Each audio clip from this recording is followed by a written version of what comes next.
మీ ఎలాంటి వ్యాపార ప్రకటనలకైనా వెంటనే మా ఛానల్ సంప్రదించండి. అందరికి నమస్కారం, నేను శిరీష. ముందుగా అందరికీ శ్రీ పరాభవనామ సంవత్సర ఉగాది శుభాకాంక్షలు.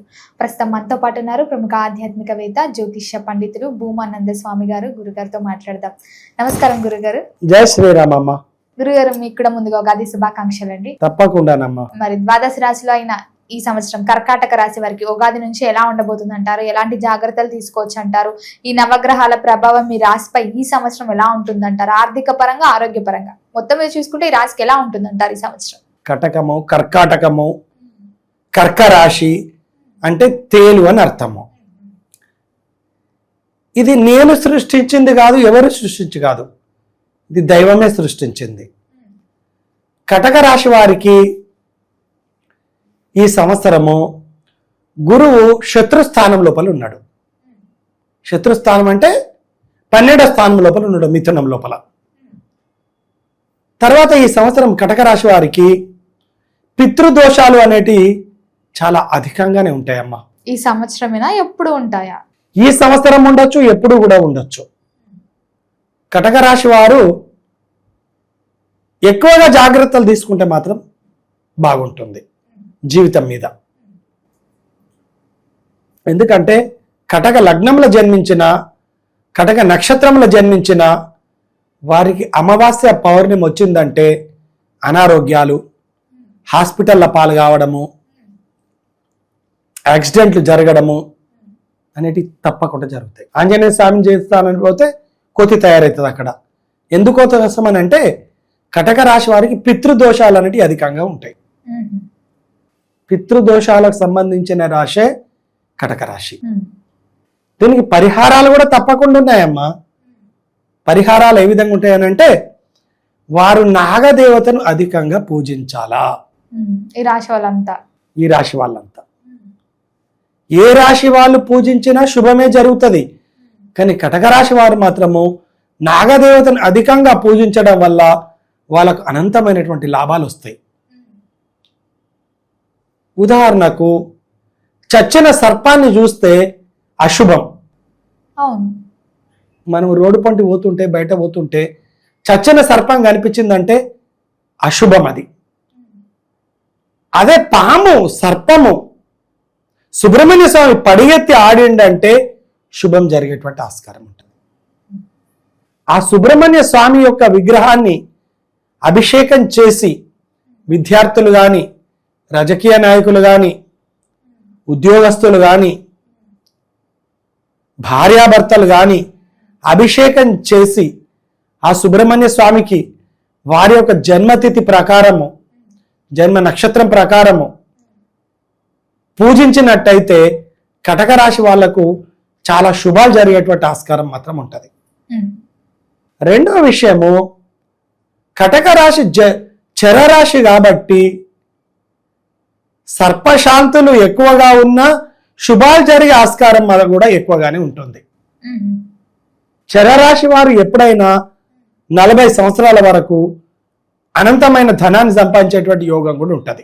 40 సంవత్సరాల వరకు, 40 సంవత్సరాల లోపలనే, ఆ వయస్సు లోపల 4 బిల్డింగ్లు కట్టడము, 4 తోటలు కొనడము, 4 పొలాలు కొనడము, 4 అన్న సత్రాలు కట్టించడము, ధనానికి సంబంధించిన లాభాలు మాత్రము కటక రాశి వారికి మెండుగానే ఉంటాయి.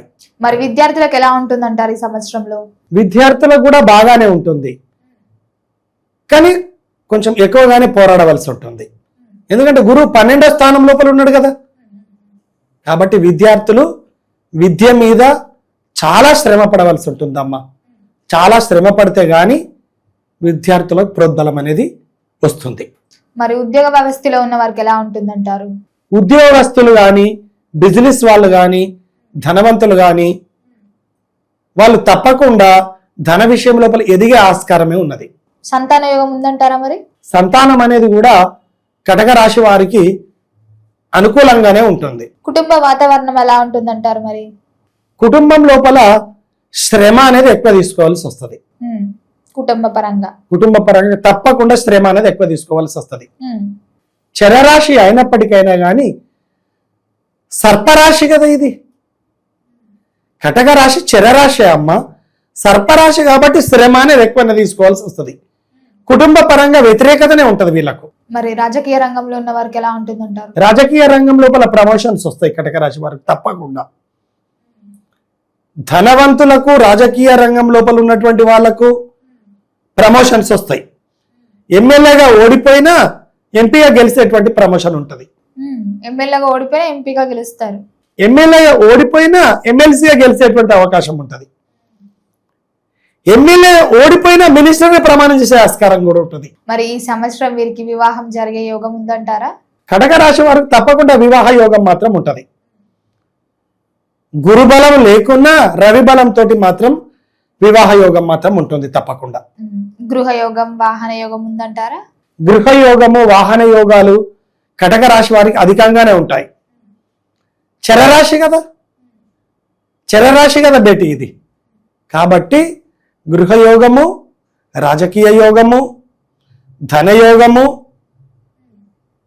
వ్యాపార రంగము, వ్యవసాయ రంగము, విద్యారంగము, విదేశీ యోగము ఖచ్చితంగా ఉంటుంది. స్వదేశం లోపల పలుకుబడి లేకున్నా విదేశం లోపల మాత్రం పలుకుబడి ఉంటుంది. మరి కర్కాటక రాశి వారి యొక్క స్వభావం ఎలా ఉంటుందంటారు? కర్కాటక రాశి యొక్క స్వభావము కఠినత్వం ఉంటుంది. కఠినత్వము తేలి ఏ రకంగా ఉంటుంది, వీళ్ళ స్వభావం కూడా అదే మాదిరి. మరి ఈ సంవత్సరం వీళ్ళు పెట్టుబడులు పెట్టాలన్నా, కొత్తగా వ్యాపారం స్టార్ట్ చేద్దామన్నా చేయొచ్చు అంటారా? తప్పకుండా కలిసి వస్తుందా? తప్పకుండా. చరరాశి కాబట్టి ధనానికి మాత్రం లోటు మాత్రం ఉండదు. దూర ప్రయాణాలు చేయొచ్చు అంటారా? దూర ప్రయాణాలు చేయొచ్చు, బిజినెస్ రంగం లోపల చేయొచ్చు. మరి ఎవరైతే విద్యార్థులు గవర్నమెంట్ జాబ్స్ కోసం చూస్తుంటారు కదా, మరి ఈ సంవత్సరం ఈ రాశి వారికి గవర్నమెంట్ జాబ్స్ తగిలే ఛాన్సెస్ ఉన్నాయంటారా? గవర్నమెంట్ జాబ్ తగిలినా తగలకున్నా ధన రంగం లోపల మాత్రం ముందడిగేసేటువంటి ఆస్కారం మాత్రం ఉంటుంది ధన విషయంలో. మరి ఈ సంవత్సరంలో కర్కాటక రాశి వారు దేని పట్ల జాగ్రత్తగా ఉంటే బాగుంటుందంటారు? కర్కాటక రాశి వారు అమావాస్య పౌర్ణమి వచ్చినప్పుడు యాక్సిడెంట్ల వ్యవహారం లోపల జాగ్రత్తగా ఉండాలి. అంటే వాహనాలు నడిపేటప్పుడు కొంచెం జాగ్రత్తగా ఉండాలి. తప్పకుండా. మరి ఈ సంవత్సరం అంతా వీళ్ళకి ఇంకా బాగుండాలంటే ఏ దైవాన్ని పూజించవచ్చు అంటారు? సర్పాన్ని అధికంగా పూజించాలి. సర్పశాంతులు అధికంగా చేసుకోవాలి. సర్పశాంతులు చేసుకోకున్నా సర్పమూర్తిని తీసుకొచ్చి పాలతోటి అభిషేకం చేసి, పంచామృతతో అభిషేకం చేసి,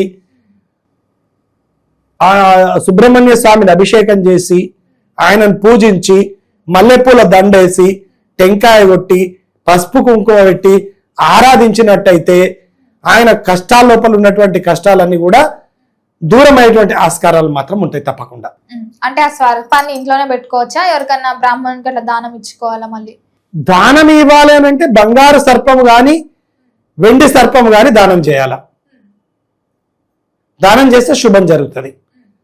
బంగారు సర్పం గాని వెండి సర్పం గాని రాగి సర్పం గాని పుట్ట లోపల గాని శివయ్య పైన గాని వేసి పూజించడం వల్ల కూడా లాభాలు జరిగేటువంటి ఆస్కారం మాత్రం ఉంటుంది. గురుగారు, మొత్తం ఇది సంవత్సరంలో కర్కాటక రాశి వారికి ఎలా ఉంది, ఎలాంటి జాగ్రత్తలు తీసుకోవాలి, ఎలాంటి పరిహారాలు కూడా చేయాలో తెలియజేసినందుకు ధన్యవాదాలండి.